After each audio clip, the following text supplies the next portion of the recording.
Now we're going to cast on into the round with one long circular needle. So I've cast on all my stitches once again, and I've slid the stitches to somewhere in the middle of the flex. This needle needs to be quite long, and I'm going to fold it approximately in the middle. I'm a lot more laid back about where I fold when I'm using the one long circular method.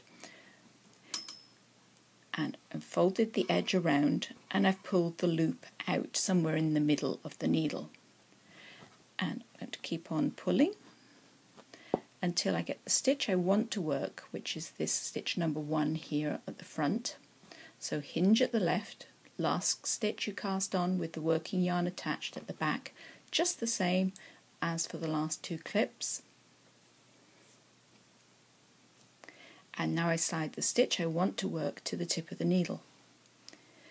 Now I can bring the opposite end of the same needle around, and I leave a loop of yarn sticking out at this end, and I have a loop of yarn sticking out at that end. So those are the loops of the magic loop method. You have to be a bit careful to position your working yarn so it's not underneath the needle, but this will come with practice. Hold everything up close together and knit your first stitch. And after that it's plain sailing right across that front layer of stitches.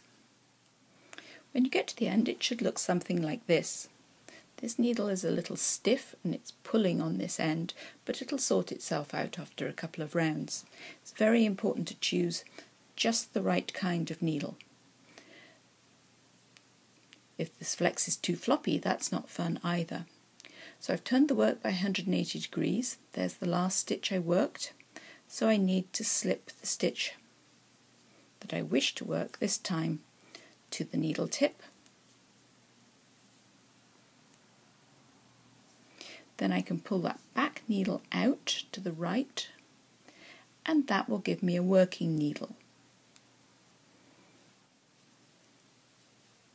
The first couple of rounds will feel very odd, and it sometimes has a tendency to invert or flip inside out. So it's important that the needle's long enough and is not imposing a stress on the stitches, and that you just take it very steadily and keep an eye on what's going on. The more you practice, the easier this will become. I use double points, I use magic loop, I use 2 circulars, all at different times and for different reasons. A lot depends on the yarn and needle combination you're using and the project that you're working on. So it's very useful to know all 3 methods of working in the round on circular or double pointed needles. And circular needles are just giant floppy double points. So there's the last stitch I worked.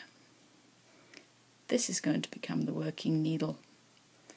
Pull it out to the right, leaving a loop, and off we knit on the next side.